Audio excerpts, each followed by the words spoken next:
Testing. Hi, welcome to a new video. I'm popping on to say that I just recorded 30 minutes of footage for this video, and it did that thing again where like it makes the audio so low, and I could already tell, like I could already see the comments, I could already hear the people saying like, we can't hear you, we can't hear you. And I was like, okay, so I have to throw all of that away. It's midnight. It's Tuesday, August 26th. I'm coming to you from another hotel room. It seems that like the places that somehow make the most sense for me to film in lately are hotel rooms. I mean, I am traveling a lot, so I'm in hotel rooms a lot recently. But I think at home in New York, maybe I'm like too overstimulated, or I just like have other things on my mind and like things to do, and or like I'm not alone, or I have to whatever, I don't know, that I can't seem to film in New York. So it seems like hotels are the perfect place to speak with you. But it is midnight, and I think I need to go to sleep so that I can like put my body back on the right clock. Oh, I'm in Switzerland, in Geneva, for 4 days, basically. Like 6 days, but including 2 days of travel. I went swimming in the lake today. It was really lovely, and yeah, I'm like super happy to be here. I'm here for work. I have 2 performances here. Anyway, I think I need to go to sleep, and I will re-record what I was talking about tomorrow morning when I wake up and I have coffee, and I feel like a human, hopefully like a more full human. I did talk about a book that I just finished that I really loved, so I'll keep you in suspense and tell you all about it tomorrow. But I just wanted to come on here and like introduce the vlog. I'm giving like very Joan Crawford vibes. Okay. Bye for now. See you in the morning.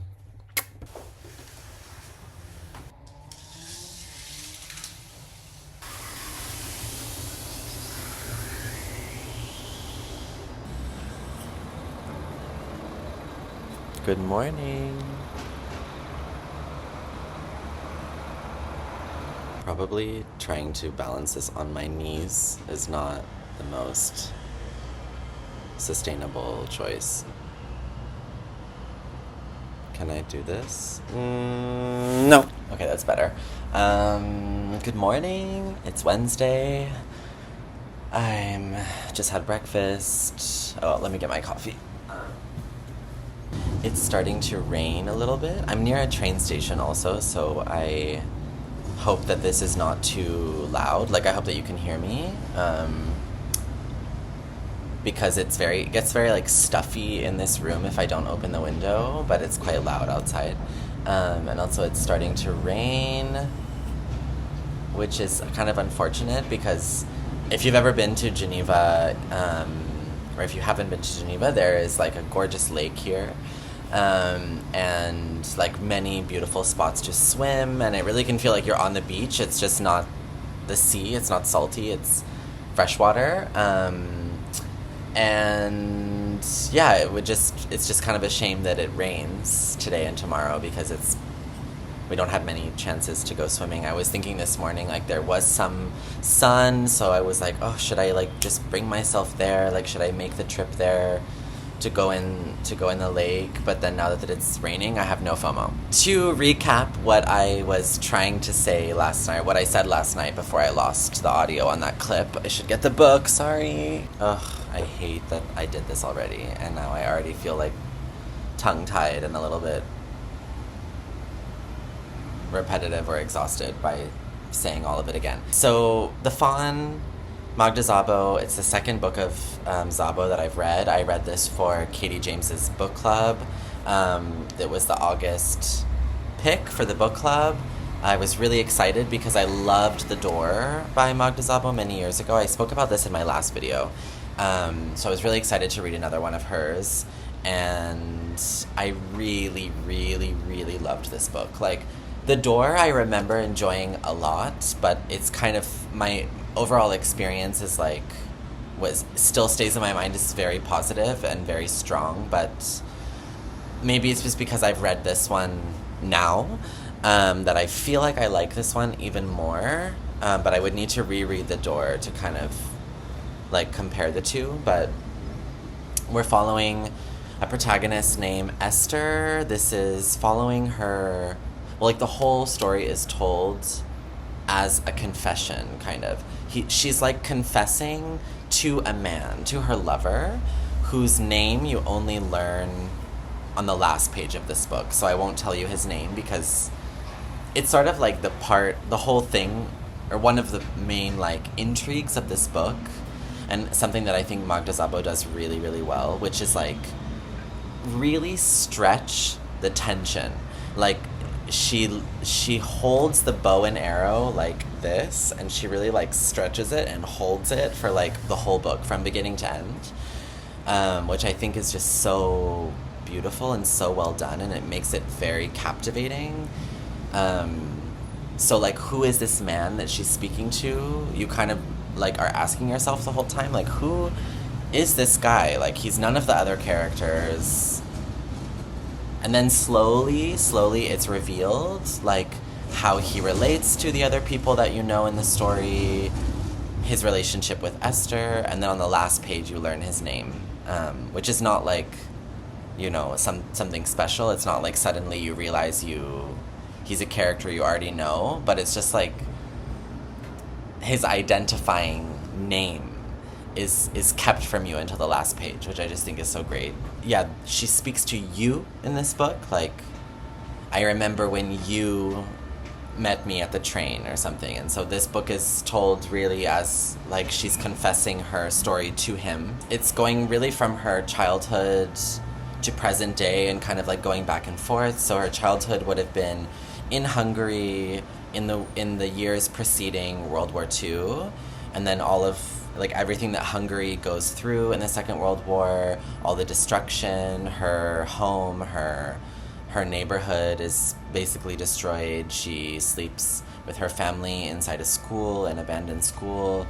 And her father's a lawyer, her mother is taking clients as a piano teacher, and she is always kind of struggling to eat, struggling financially, and it follows like a whole cast of characters, her and her neighbors and her friends and her extended family, and specifically one neighbor, or one neighbor kind of, like a girl that she goes to school with named Angela. And this whole story is kind of like around Esther's hatred for Angela and her rage towards Angela. So if you like a rageful character, you're gonna really love this one. Angela is the same age, but is very beautiful and has kind of like avoided hardship her whole life.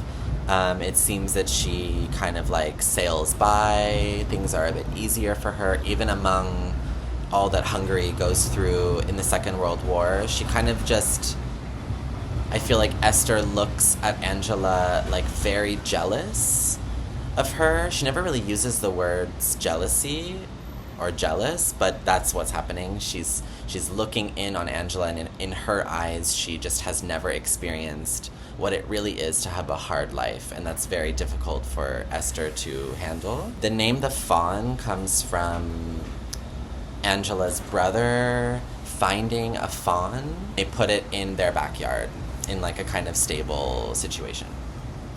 And Esther becomes kind of obsessed with this fawn. I won't tell you, I will really try not to spoil this book, because there are like a slow like reveal. There's a slow reveal of like different layers of information. And sometimes I would get to the end of a chapter and like be shocked by like, you know, a piece of like a twist or something in a really, really sophisticated way.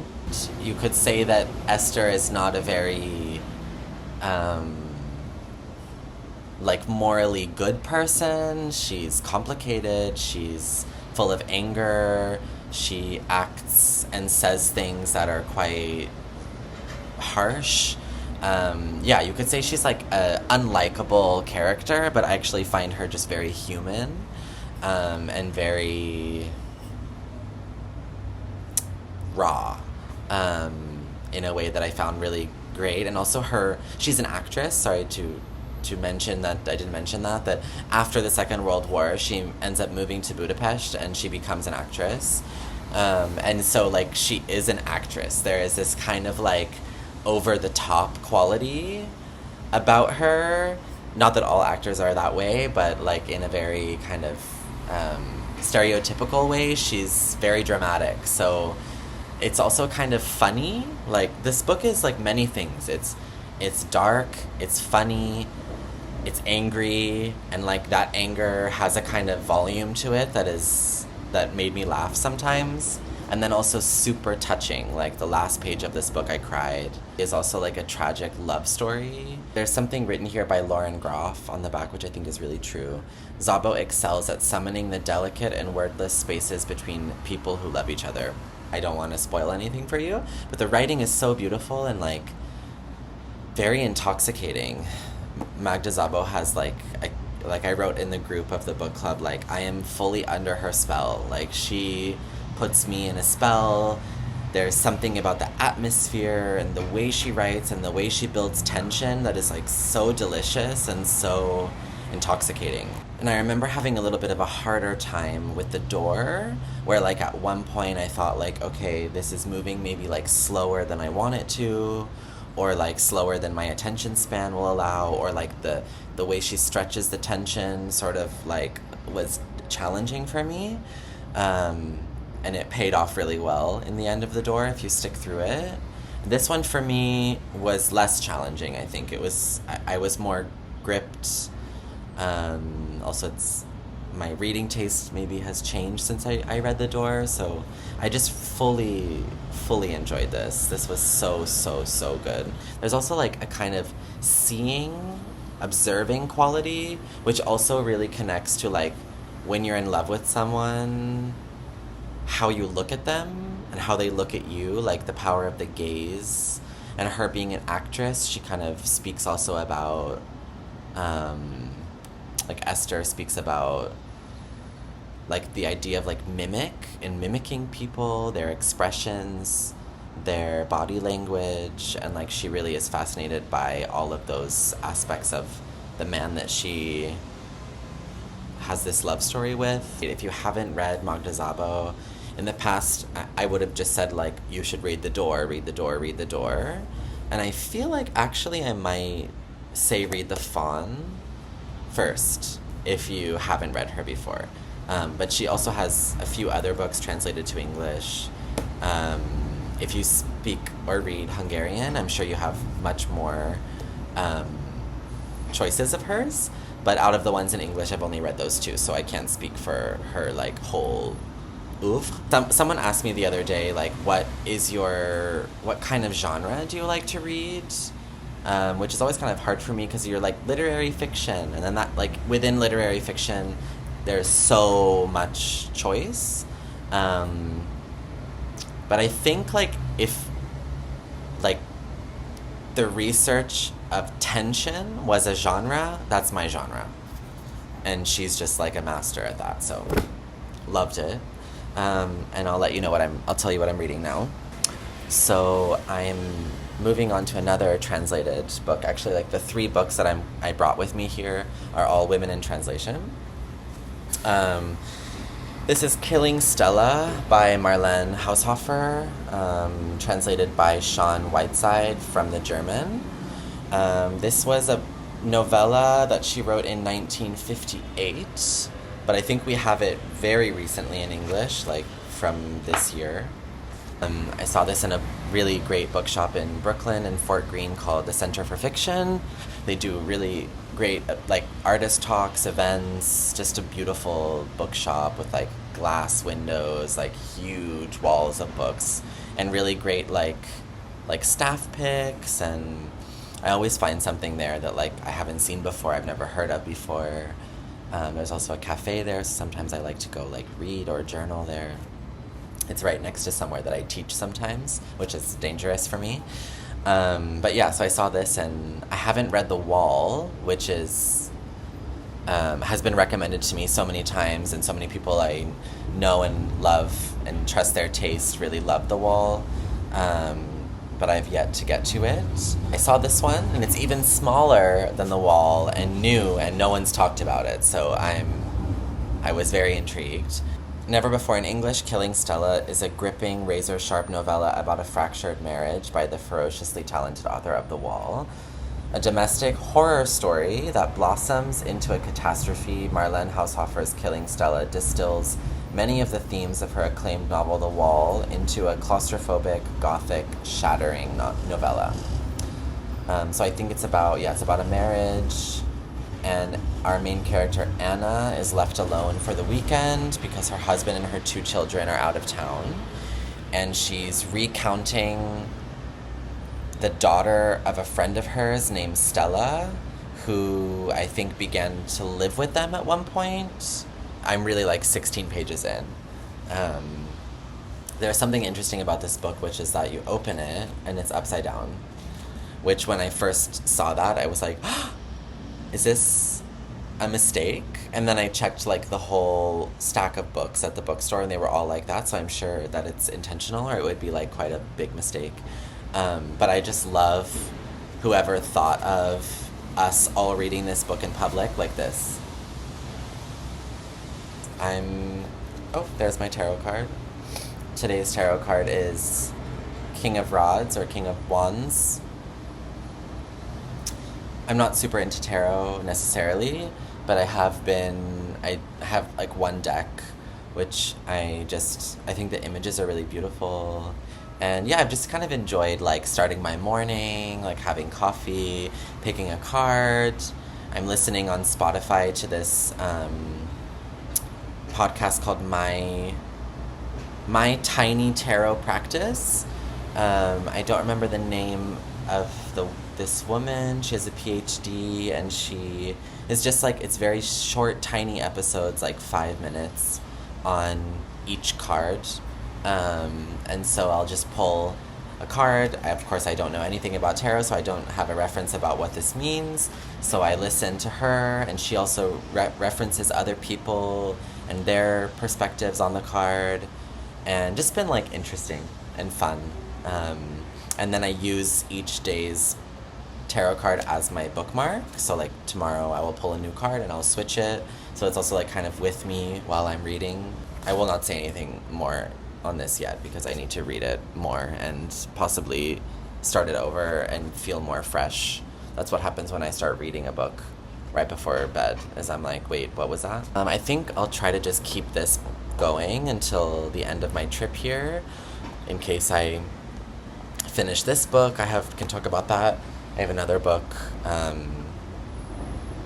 and yeah, so I think I'll just catch you later. That's the update for now.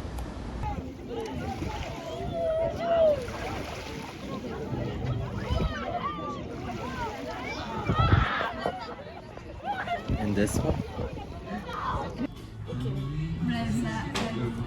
Roxanne.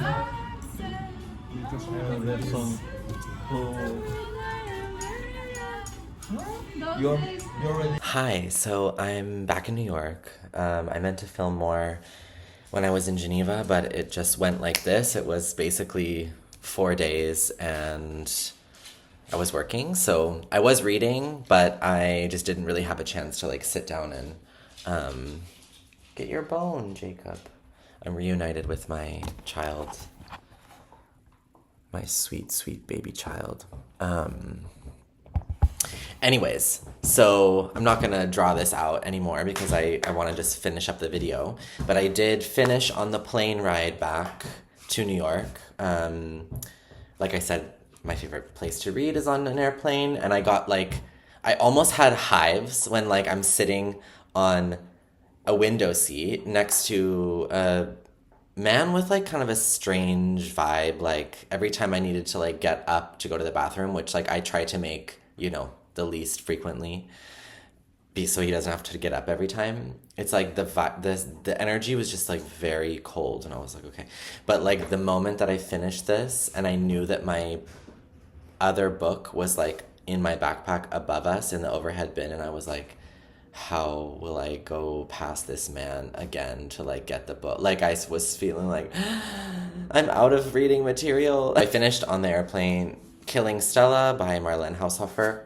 Generally, I liked this. I didn't love it. It didn't blow me away. It didn't like become one of my new favorite tiny books. I wasn't like incredibly like, oh my god, I have to go read The Wall by her now. Like I wanted to love it more. It was interesting. What can I say about it? Wait.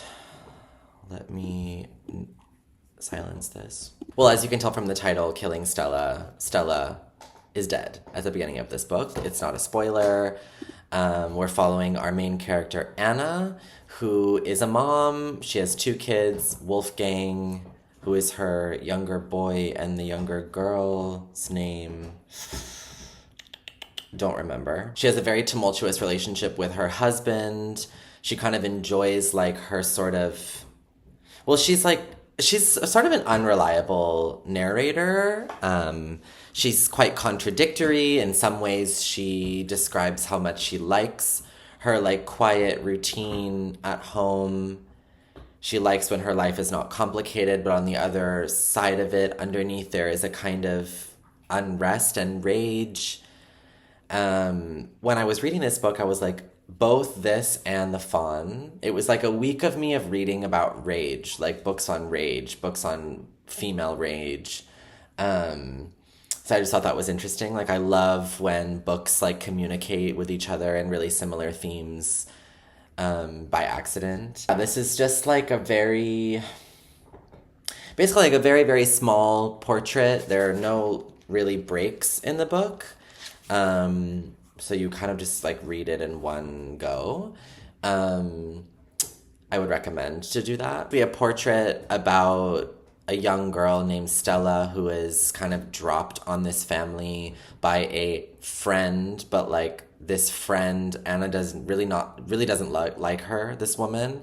But for some reason they agree to like take in this, 17-year-old girl, and basically it just like completely disrupts the family's dynamic and causes a lot of like unrest. And I don't want to say more because I don't want to spoil it for you. What can I say about this book? Like some of the kind of reflections that our main character has and the way that Marlene Haushofer writes it.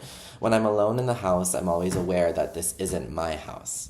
Sometimes I feel like a lodger here. All that belongs to me is the view of the garden, nothing else.